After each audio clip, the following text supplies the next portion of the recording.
প্রথমেই বলবো যে সরকারি চাকরির ক্ষেত্রে পুলিশ ভেরিফিকেশন যেটা হয়, এই পুলিশ ভেরিফিকেশনের জন্য অনেকে দেখছি অনেক কমেন্ট করছে।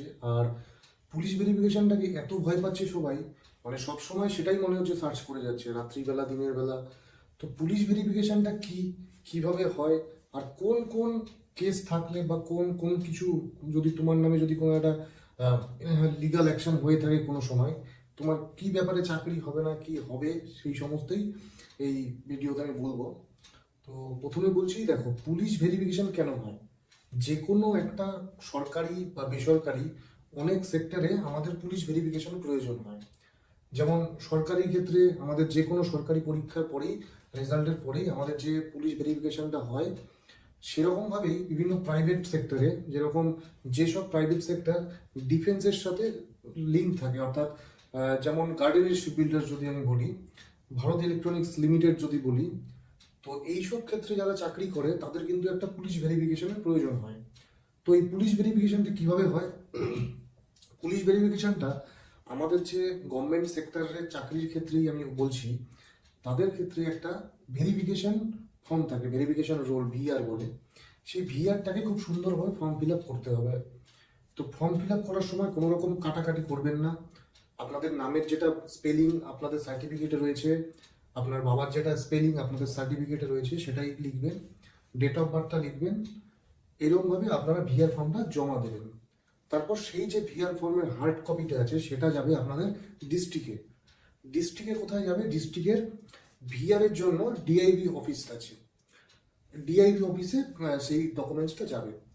তারপর আপনার যে পাড়া, আপনার যে বাড়ি আছে যে সাব ডিভিশনের মধ্যে, সেই সাব ডিভিশনের থানাতে চলে যাবে। সেই ডিস্ট্রিক্ট থেকে, ডিআইবি থেকে সেই থানার ডিআইবি সেকশনে। তো থানার ডিআইবি কি করবে?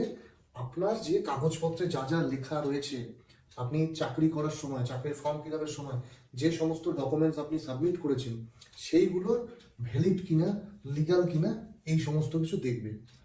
তো প্রথমত কি, আপনার ভোটার কার্ডে আপনার ভোটার রোল যেটা আছে, ভোটার রোল লিস্ট বলে একটা হয়, সেইটাকে দেখবে।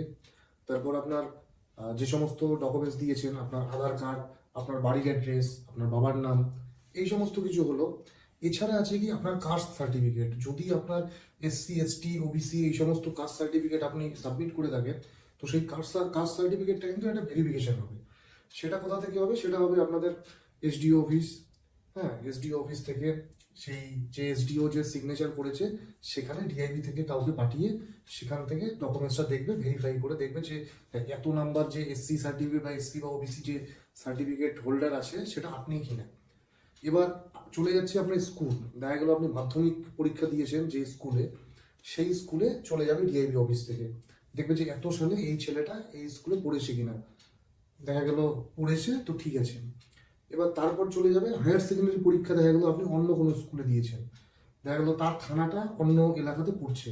তো সেক্ষেত্রে কি হবে? আপনার যে লোকাল পিএস আছে, যেখানে হার্ড কপিটা চলে গেছে, তারপরে সেখান থেকে আবার পার্ট ভিআরে পাঠাবে। ওটা কিন্তু পার্ট ভিআর চলে গেল। পার্ট ভিআরটা কোথায় যাবে? আপনার অন্য যে থানা আছে সেই থানাতে চলে যাবে। তো অন্য যে এই থানাতে চলে যাবে, তারপর ওই থানা থেকে ডিআইবি সেকশন থেকে আবার সেই আপনার যে স্কুল আছে যেখান থেকে হায়ার সেকেন্ডারি পরীক্ষা দিয়েছেন, সেই স্কুলে চলে যাবে। সেই স্কুল থেকে আবার হেডমাস্টারের কাছ থেকে একটা সিগনেচার করে নেবে যে না, এই স্কুলে এত সালে আপনারা পড়াশুনো করেছেন, আপনার মার্কস এত এসেছে। এটা ভেরিফাই হয়ে গেল। এটা ভেরিফাই হয়ে যাওয়ার পর এবার গ্র্যাজুয়েশনের ক্ষেত্রে আমি যেটা প্রবলেম হয়ে থাকে সবার, গ্র্যাজুয়েশনটা দেখা গেল অন্য ডিস্ট্রিক্টে করেছে, হয়তো বা ওয়েস্ট বেঙ্গলের থেকে অন্য কোনো, দেখা গেলো কলকাতায় পড়তে এসছে। তো কলকাতায় যে যে আর কি আপনি কলেজে পড়বেন, সেই কলেজের যে আপনার লোকাল থানা আছে, সেই থানাতে কিন্তু আপনার সেই কাগজটা আসবে। কিন্তু সেই কাগজটা যে আপনার এই লোকাল থানাতে আসবে, এটা কিন্তু হার্ড কপিটা আসবে লোকাল থানাতে ডাইরেক্ট আসবে না। এটা প্রথমে আসবে ভবানী ভবনে আসবে। যদি বেঙ্গল পুলিশের জুরিডিকশন থাকে, ভবানী ভবনে আসবে। ভবানী ভবন থেকে আবার সেটা সার্কুলেট হয়ে যাবে আপনার যে কলেজে পড়েছেন সেই কলেজের লোকাল থানাতে চলে যাবে। সেই লোকাল থানাতে আবার সেমভাবে প্রসেস হবে, আপনাদের কলেজে যাবে। কলেজে গিয়ে সেখান থেকে আবার দেখবে, ভেরিফাই করে তারপরে এই যে হার্ড কপিগুলো জমা হলো এতগুলো, এগুলোকে অ্যাটাচ করে আবার সেই আপনার লোকাল থানায় পৌঁছে দেবে।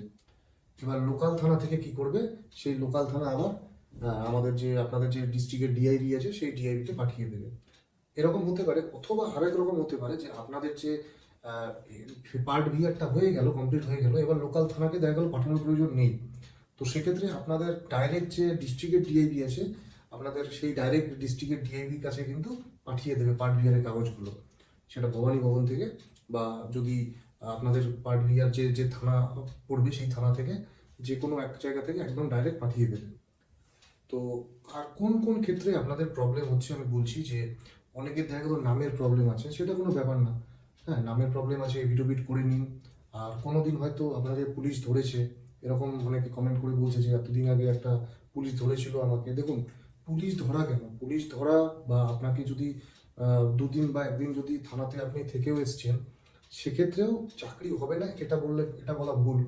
কারণ সেইখানে দেখা হবে যে কেসটা কগনিজেবল না নন কগনিজেবল। কগনিজেবল নন কগনিজেবল কেসের ব্যাপারে আপনারা একটু নেটে দেখে নেবেন কি ব্যাপার।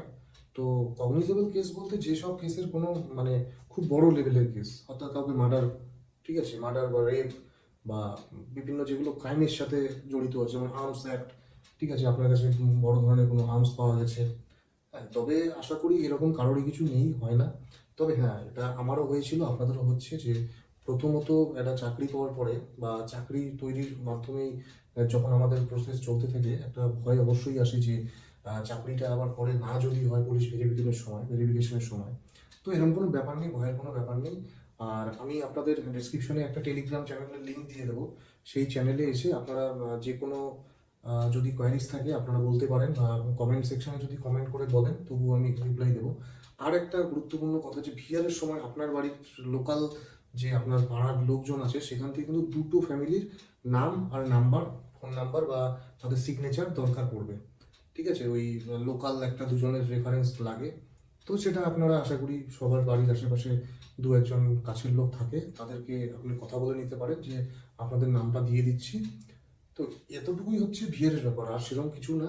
চাকরি পেয়ে গেলে, ঠিক আছে, ভিআরে কারো আটকায় না। হ্যাঁ, লেট ভিআর হয়। লেট ভিআর কি দেখা গেল, বিভিন্ন রকম পুলিশ যে চাকরির ক্ষেত্রে বিশেষ করে, বা যে সমস্ত চাকরিতে আপনি জয়েনিং যখন করবেন তার আগে আপনাকে ট্রেনিং করতে হবে। তো সেই ক্ষেত্রে পুলিশ ভেরিফিকেশন যতক্ষণ পর্যন্ত না হবে, আপনি কিন্তু সেই ট্রেনিংটাতে আসতে পারবেন না। তো এক্ষেত্রে যেটা প্রবলেম হয়, লেট ভিআরের আলাদা একটা ব্যাচ হয়ে যায়। অর্থাৎ দেখা গেলো 500 জন রিক্রুটমেন্ট হয়েছে, দেখা গেলো 100 জনের ভিআর এখনো আসেনি। এবার পুলিশ রিক্রুটমেন্ট বোর্ড থেকে ওই 400 জনকে কিন্তু ট্রেনিং শুরু করিয়ে দেবে, স্টার্ট করিয়ে দেবে। আপনাদের কি হবে, আপনাদের আবার দেখা গেলো 4 মাস পরে বা 1 বছর পরে আপনাদের আবার ভিআরটা যখন কমপ্লিট হবে সবার, তারপরে আবার সবাইকে ডাকবে। অর্থাৎ আপনারা কিন্তু সিনিয়রিটি থেকে একটু জুনিয়র হয়ে গেলেন। সিনিয়রিটি ক্ষেত্রে যদি দেখা যায়, আপনারা ওই যে আপনার বন্ধুই দেখা গেলো পরীক্ষায় চান্স পেয়েছে, আপনিও পেয়েছেন একসাথে, কিন্তু তার যে সিনিয়রিটিটা একটু বেশি থাকবে, কারণ সে আগে ট্রেনিং করে নিয়েছে। এই প্রবলেমটা হয়। এবার এই প্রবলেমের জন্য একটু আপনাদের যোগাযোগ করতে হবে থানার সাথে। যখন আপনাদের প্রসেস চলবে, থানায় গিয়ে আপনার নামে, হ্যাঁ, তাদের ডিআইবি সেকশনে গিয়ে কথা বলবেন যে স্যার এরকম ব্যাপার, একটা ভিআর আসবে আমার নামে, এখনো এসছে কিনা। বা আপনাদের যদি থানাতে যদি না আসে, এবার শুনতে পাচ্ছেন যে সবার কাজ চলছে, অন্যান্য যাদের চাকরি হয়েছে, তো সেই ক্ষেত্রে আপনারা একটু ডিস্ট্রিক্ট ডিআইবির অফিসে গিয়েও তাদের সাথে কথা বলতে পারেন। এছাড়া আপনারা ডাইরেক্ট যে যদি কোনো প্রবলেম হয়, সেক্ষেত্রে যে কোনো ডিএসপি বা এসপি ওনাদের সাথেও দেখা করতেই পারেন আপনারা। তো এক্ষেত্রে একটা কথাই বলবো, যে চিন্তার কোনো কারণ নেই, ভয়ের কোনো কারণ নেই। হ্যাঁ, এরকম ব্যাপার নয় কি ভিআর মানে বিশাল কিছু, আপনার নামে একটা কোনোদিন রাস্তায় বাইক ধরেছিল, আপনার ফাইন হয়েছে, আপনার ভাবছেন যে চাকরিতে প্রবলেম হবে, সেরকম কিছু না। হ্যাঁ, এগুলো কোনো ব্যাপার না। ভিআর অ্যাকচুয়ালি দেখা হয় যে আপনার যে রেকর্ডগুলো আছে, যে ডকুমেন্টসগুলো সাবমিট করেছেন, এইগুলো ঠিক আছে কিনা, ঠিক আছে। আর সেরকম কিছু দেখা হয় না। আর আপনারা তো এত টেনশনের কোনো কারণ নেই, আমি বলেই দিলাম। যদি কোনো টেনশন বা কোনো কোয়ারিজ থাকে, আপনারা আমার সাথে কন্ট্যাক্ট করতে পারেন। আপনারা টেলিগ্রামের মাধ্যমে করতে পারেন, কমেন্টের মাধ্যমে করতে পারেন। তো সবাই আশা করি বোঝা গেল ব্যাপারটা। আর খুঁজে খুঁজে ভিডিও দেখার প্রয়োজন নেই, এটাতেই হয়ে যাবে।